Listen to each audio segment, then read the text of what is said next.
I got so much motherfucking design on right now. Break it down, bring it back, make it clap. I got 3 old thoughts, new block, where that thing. Bitches on my line, and you know. Assalamualaikum warahmatullahi wabarakatuh. Perkenalkan, nama saya Sugi Hastira, NIM S109201921021028, Prodi Teknologi Hasil Perikanan. Video ini adalah tugas final saya di mata kuliah Bioteknologi Hasil Perikanan. Enzim merupakan senyawa protein yang dihasilkan oleh organisme dan berfungsi sebagai biokatalisator. Dengan fungsinya ini enzim banyak digunakan dalam industri seperti industri kertas, bioetanol, dan gula. Sebagai contoh, industri kertas juga menggunakan Daikin enzim. Sebagian besar kertas yang kita gunakan berasal dari kertas hasil daur ulang. Daikin adalah proses pengeluaran tinta pada kertas berkas sehingga seratnya dapat digunakan kembali. Contoh enzim yang digunakan pada proses ini yaitu lipase, selulase, hemiselulase, pektinase, amilase, dan liklotide enzim. Pemberian selulase, hemiselulase, ataupun pektinase akan menghasilkan pul dengan warna yang lebih cerah untuk kertas. Lipase digunakan untuk menghidrolisis inkarer. Enzim lignotik digunakan untuk Daikin koran yang mengandung fiber yang terproses secara mekanik dalam jumlah tinggi dengan kadar lignin yang tinggi. Enzim digunakan dalam kondisi netral sehingga menghasilkan coat yang lebih rendah. Mekanisme dari enzim-enzim ini yaitu enzim mengikat tinta yang menyerang debonding fiber selama proses pulping melalui aktivitas katalik. Pada proses enzim dapat menghidrolisis secara parsial dan depolimerisasi molekul selulosa pada permukaan fiber, kemudian meningkatkan fibrilation.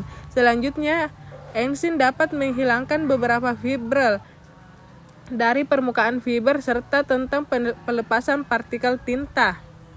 Yang kedua yaitu penerapan bioteknologi di bidang pangan sudah lama dilakukan oleh manusia. Dalam bidang pangan, bioteknologi digunakan untuk mengubah atau meningkatkan nilai tambah bahan pangan. Dalam proses pengubahan atau peningkatan nilai tambah tersebut umumnya terjadi proses fermentasi. Proses fermentasi itu yaitu gumpalan kehidupan mikroskopis yang dapat berkembang biak di dalam larutan gula. Berikut adalah contoh-contoh produk hasil bioteknologi di bidang pangan. Yang pertama yaitu pembuatan tape. Untuk membuat tape diperlukan mikroorganisme yaitu jamur Saccharomyces cerevisiae untuk proses fermentasi.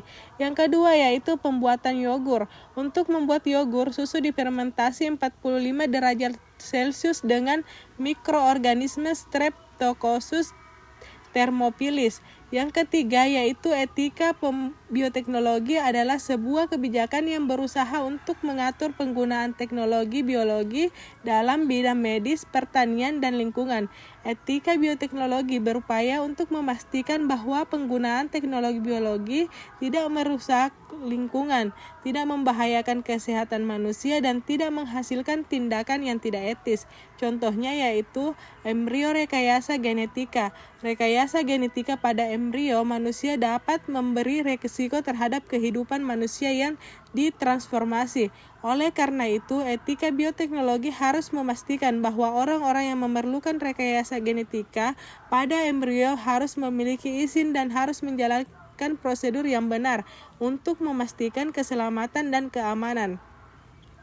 Selanjutnya, penerapan teknologi GMO. Penerapan teknologi GMO pada tanaman atau hewan harus mempertimbangkan dampaknya pada lingkungan. Etika bioteknologi harus memastikan bahwa sebelum dikenakan penggunaan teknologi GMO pada tanaman atau hewan harus menjalankan uji keamanan. Baik, itulah tadi hasil pemaparan dari saya. Kurang dan lebihnya mohon dimaafkan. Wassalamualaikum warahmatullahi wabarakatuh.